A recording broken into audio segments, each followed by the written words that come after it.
Are you interested in some of the same things I am? Ponds, permaculture, recharging groundwater, and gardening off the grid?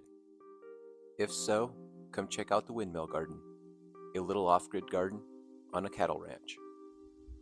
We call this old pond the Cedar Pond. It's not one I dug. It's been here a long time.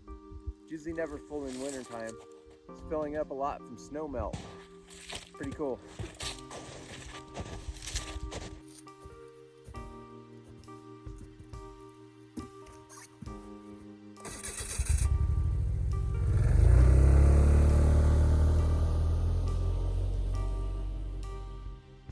Looks like it'll be a really good spring with all this winter moisture.